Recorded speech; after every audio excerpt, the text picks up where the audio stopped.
Hello guys, welcome back to our channel. Let's jump back to our reading. Don't waste our time. Okay. Keep them in suspense. What comes next? The moment people feel they know what to expect from you, your spell on them is broken. More, you have ceded them power. The only way to lead the seduced along and keep the upper hand is to create suspense, a calculated surprise. People love a mystery, and this is the key to luring them further into your web. Behave in a way that leaves them wondering, what are you up to? Doing something they do not expect from you will give them a delightful sense of spontaneity. They will not be able to foresee what comes next. You are always one step ahead and in control. Give the victim a thrill with a sudden change of direction. Sudden change of direction. The calculated surprise. Surprise. In 1759, the 28-year-old Giovanni Casanova met a young girl named Caterina with whom he fell in love. Her father knew what kind of man Casanova was, and to prevent some mishap before he could marry her off, he sent her away to a convent on the Venetian island of Murano, where she was to remain for 4 years. Casanova, however, was not one to be daunted. He smuggled letters to Caterina, began to attend mass at the convent several times a week. Catching glimpses of her, the nuns began to talk among themselves. Who was this handsome young man who appeared so often? One morning, as Casanova, leaving mass, was about to board a gondola, a servant girl from the convent passed by and dropped a letter at his feet. Thinking it might be from Caterina, he picked it up. It was indeed intended for him, but it was not from Caterina. Its author was a nun at the convent who had noticed him on his many visits and wanted to make his acquaintance. Was he interested? If so, he should come to the convent parlor at a particular time when the nun would be receiving a visit from the outside world. A friend of hers who was a countess, he could stand at a distance, observe her, and decide whether she was to his liking. Casanova was most intrigued by the letter. Its style was dignified, but there was something naughty about it as well, particularly from a nun. He had to find out more. At the appointed day and time, he stood to the side in the convent parlor and saw an elegantly dressed woman talking with a nun seated behind a grating. He heard the nun's name mentioned and was astonished. It was Matilda M., a well-known Venetian in her early 20s, whose decision to enter a convent had surprised the whole city. But what astonished him most was that beneath her nun's habit he could see that she was a beautiful young woman, particularly in her eyes, which were brilliant blue. Perhaps she needed a favor done, and indeed that he would serve as her cat's paw. His curiosity got the better of him. A few days later he returned to the convent and asked to see her. As he waited for her, his heart was beating a mile a minute. He did not know what to expect. Stephanie appeared and sat down behind the grating. They were alone in the room, and she said that she should arrange for them to have supper together at a little villa nearby. Casanova was delighted, but wondered what kind of nun he was dealing with. And have you no lover but me? And have you no lover but me? He asked. I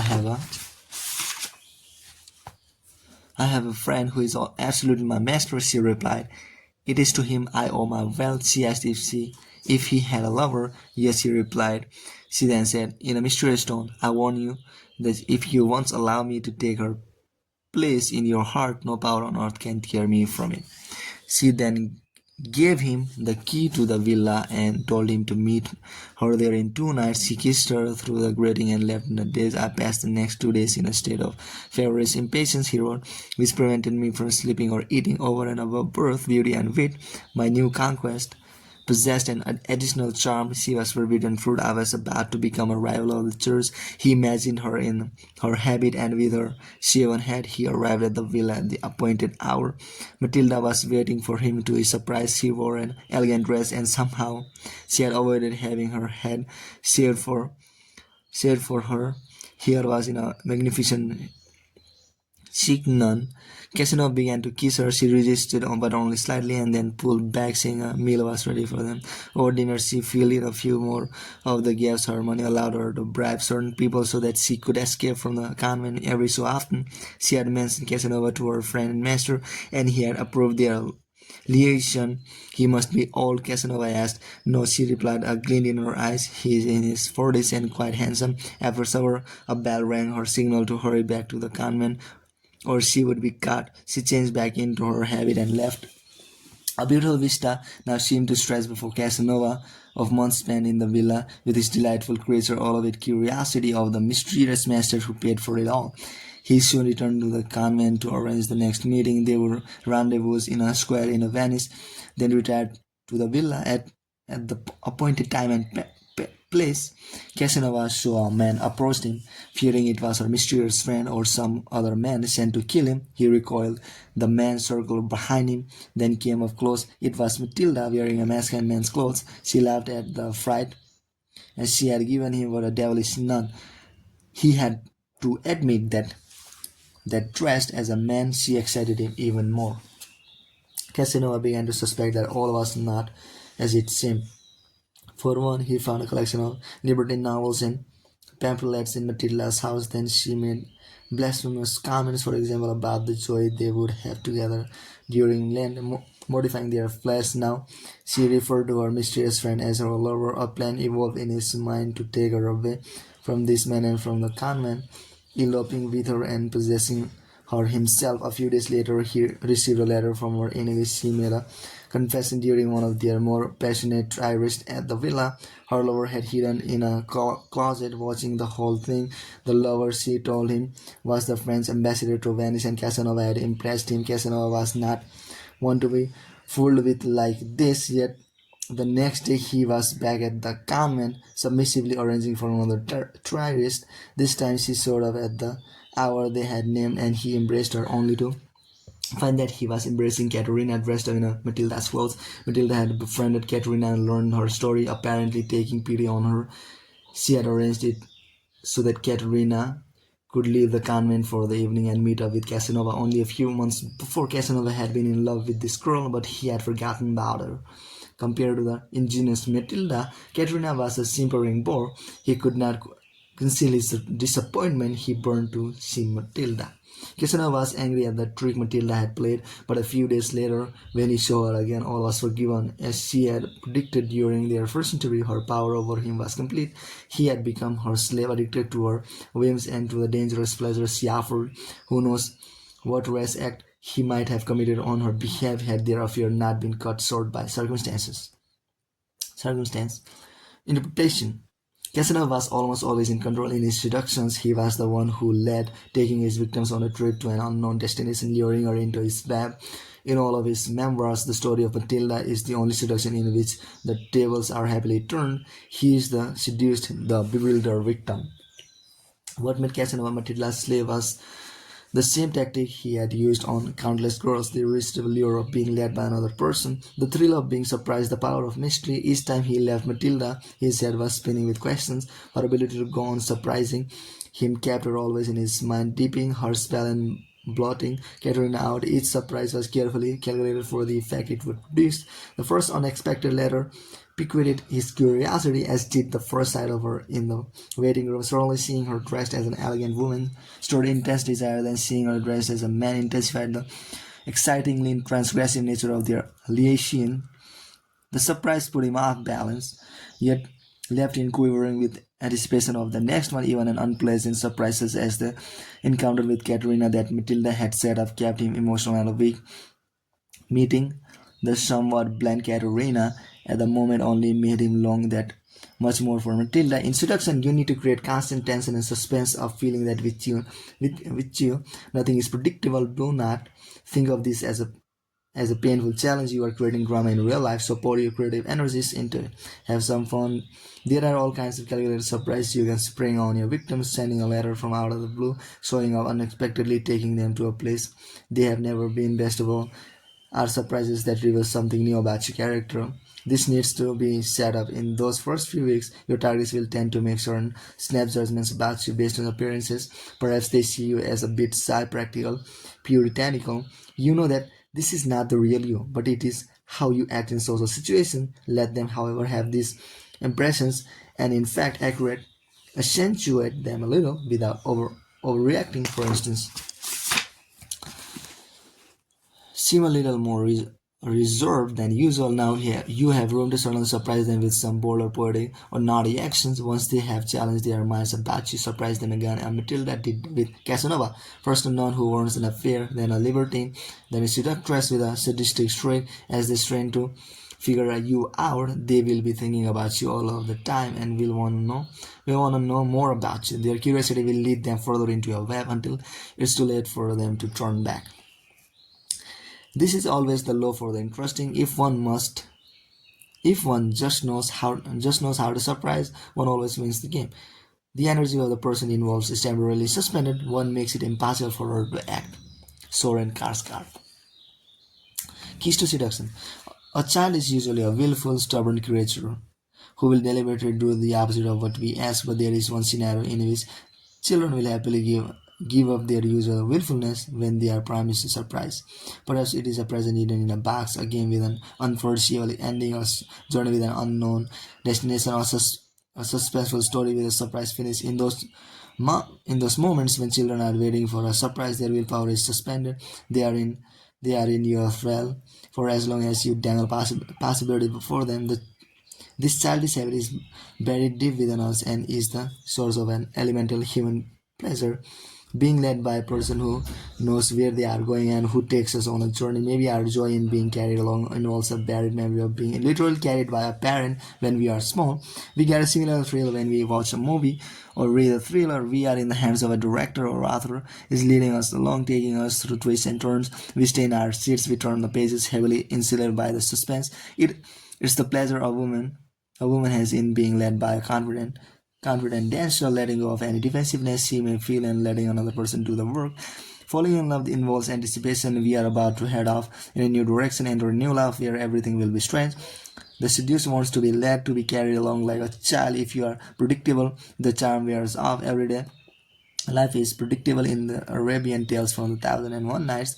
Each night, King Shahryar takes a virgin as his wife, then kills her the following morning. One such virgin, Sarajad, managed to escape this fate by telling the king a story that can only be completed the following day. She does this night after night, keeping the king in constant suspense. When one story finishes, she quickly starts up another. She does this for nearly 3 years until the king finally decides to spare her life. You are like Saharazad, without any stories, without a feeling of anticipation. Your seduction will die. Keep stroking the fires night after night. Your targets must never know what's coming next, what surprises you have in store for them. As with King Shahryar, they will be under your control for as long as you can keep them guessing. In 1765, Casanova met a young Italian countess named Clementina who lived with her two sisters in a chateau. Clementina loved to read and had little interest in the men who swarmed around her. Casanova added himself through the number, buying her books, engaging her in literary discussions, but she was no less indifferent to him than she had been to them. Then one day he invited the entire family on a little trip. He would not tell them where they were going. They piled into the carriage all the way, trying to guess their destination. A few hours later, they entered Milan. What joy! The sisters had never been there. Casanova led them to his apartment, where three dresses had been laid out, the most magnificent dresses the girls had ever seen. There was one for each of the sisters, he told them, and the green one was for Clementina. Stunned, she put it on, and her face lit up. The surprise did not stop. There was delicious meals, champagne games. By the time they turned to the chateau, late in the evening, Clementina had fallen hopelessly in love with Casanova. The reason was simple. Surprise creates a moment when people's defenses come down and new emotions can rush in. If the surprise is pleasurable, the seductive poison enters their veins without their realizing it. And a sudden event has a similar effect, striking directly at our emotions before we get defensive. Rex knows this power well. A young married woman in the court of Louis in the 18th century France noticed a handsome young courtier watching her, first at the opera, then in church. Making inquiries, she found it was the Duc de Richelieu, the most notorious rake in France. No woman was safe from this man. She was warned he was impossible to resist, and she should avoid him at all costs. Nonsense, she replied. She was heavily married. He could not possibly seduce her. Seducing him again, she laughed at his persistence. He would disguise himself as a beggar in a porch or in the park or in the coach, or his coach would suddenly come alongside hers. He was never aggressive, and she marvelous enough. She let him talk to her at court. He was charming and witty, and even asked to meet her husband. The weeks the weeks passed, and the woman realized she had made a mistake. She looked forward to seeing the Marquis. She had let down her guard. This had to stop now. She started avoiding him, and he seemed to respect her feelings. He stopped bothering her. Then one day, weeks later, she was at the country manor of a friend when the Marquis suddenly appeared. She blushed, trembled, and walked away, but his unexpected appearance had caught her unawares. Unawares. It had pushed her over the edge. A few days later, she became another of Richel's victims. Of course, he had set the whole thing up, including the supposed surprise encounter. Not only does suddenness create a selective result, it conceals manipulations. Appear somewhere unexpectedly, see or do something sudden, and people will not have time to figure out that your move was calculated. Take them to some new place as if it only just occurred to you. Suddenly reveal some secret made emotionally vulnerable. They will be too bewildered to see through you. Anything that ever suddenly seems natural, and anything that seems natural has a seductive charm. Only a month after arriving in Paris in 1926, Josephine Baker had completely charmed and seduced the French public with her wild dancing, but less than a year later she could feel their interest wane. Since childhood she had hated out of control over her life. Why be at the mercy of the fickle public? She left Paris and returned a year later. Her manner completely altered now. She played the part of an elegant French woman who happened to be an indigenous dancer and performer.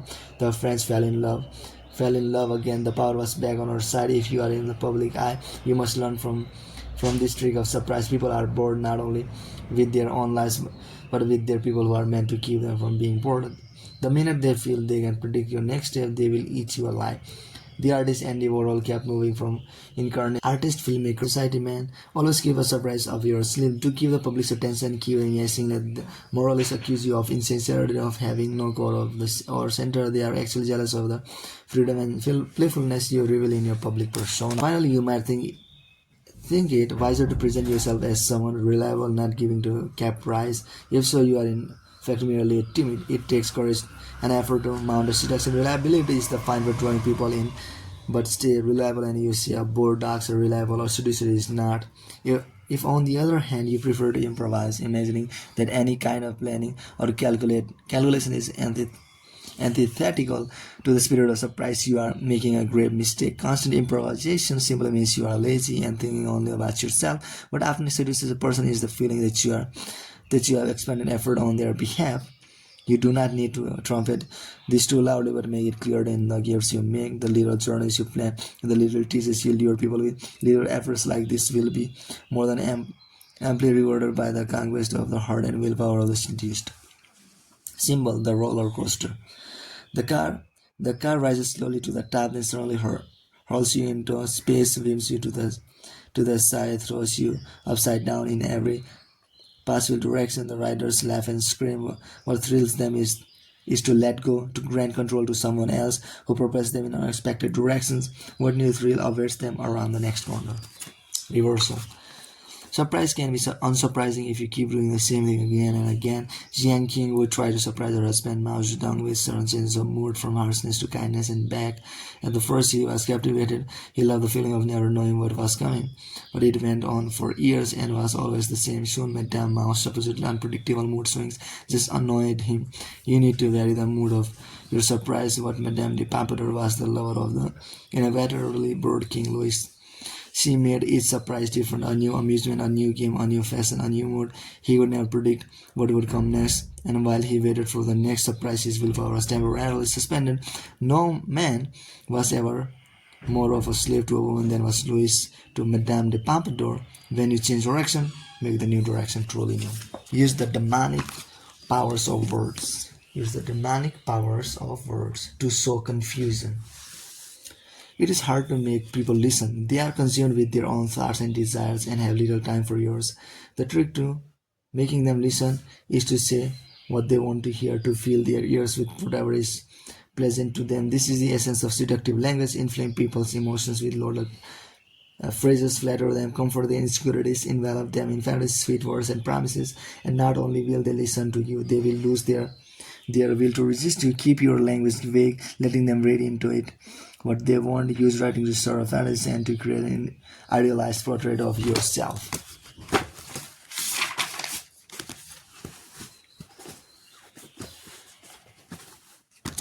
Seductive oratory. On May 13, 1958, right-wing Frenchmen and their sympathizers in the army seized control of Algeria, which was then a French colony.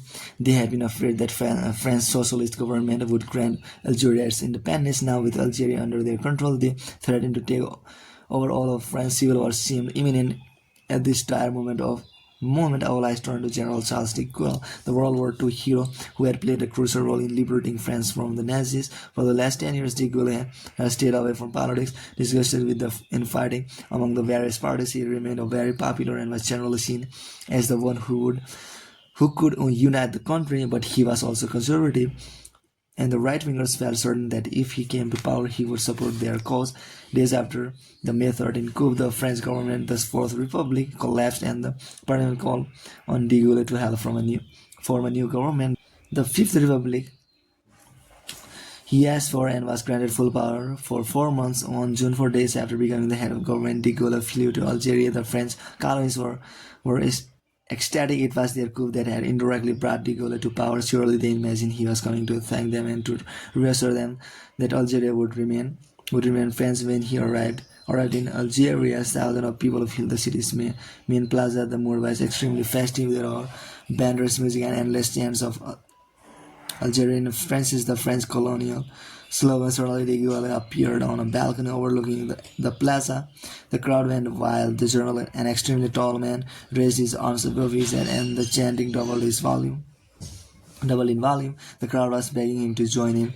Instead, he lowered his arms until silence fell, then opened them wide and slowly intoned in his deep voice, compris. I have understood it. There was a moment of quiet, and then, as his words sank in a deafening roar, he understood them. That was all they need to hear. De Gaulle proceeded to talk of the greatness of France. More cheers. He promised there would be new elections, and with those elected representatives, we will see how to do the rest. Yes, a new government. Just what the crowd wanted. More cheers. He would find the place for Algeria in the French is ensemble. There must be total discipline without qualifications and without conditions. Who could argue with that? He closed with a loud call, Viva la Repubblica, Viva la France. The emotional slogan that had been the rallying cry in the fight against the Nazis. Everyone shouted it back. In the next few days, de Gaulle made similar speeches around Algeria to equally raise crowds. Only after de Gaulle had returned to France did the words of his speeches sink in. Not once had he promised to keep Algeria French. In fact, he had hinted that he might give the Arabs the war and might grant an amnesty to the Algerian rebels who had been fighting to force the French from the country. Somehow, in the excitement his words had created, the colonies had failed to focus on what they had actually meant. De Gaulle had dumped them, and indeed in the months to come he worked to grant Algeria its independence, a task he finally accomplished in 1962. Interpretation. De Gaulle cared little about an old French colony and about what it symbolized to some French people, nor did he have any sympathy for anyone who fomented civil war. His one concern was to make France a modern power, and so when he went to Algeria, he had a long-term plan: weaken the right-wingers while letting them to fight among themselves and work towards Algerian independence. His short-term goal had to be to diffuse the tension and buy himself some time. He would not lied to the colonials by saying this, he supported their cause that would cause trouble back. Instead, he would begule them with seductive oratory, intoxicate them with words. His famous "I have understood you" could easily have meant I understand what a danger you represent, but a jubilant crowd expecting his support read it the way they wanted to keep them at a fever pitch. De Gaulle made emotional references to the French resistance during World War II, for example, and to the need for discipline, a word with great appeal to right-wingers. He filled their ears with promise, a new government, a glorious future. He got them to chant, creating an emotional bond. He spoke with dramatic pitch and a quivering emotion. His words created a kind of delirium. De Gaulle was not trying to express his feelings or speak the truth. He was trying to produce an effect. This is the key to seductive oratory. Whether you are talking to a single individual or a crowd, try a little experiment. Rein in your desire to speak your mind. Before you open your mouth, ask yourself a question. What can I say that will have the most pleasant effect on assuaging their insecurities, giving them vague hopes for the future, sympathizing with their travails? I have understood you. Start off with something pleasant, and everything to come will be easy. People's defenses will go down. They will grow amenable, open to suggest. Listeners fill in the gaps with their fantasy and imagining, instead of turning you out, getting irritated or defensive, being impatient for you to start up. They will be blind happy with your sweet sounding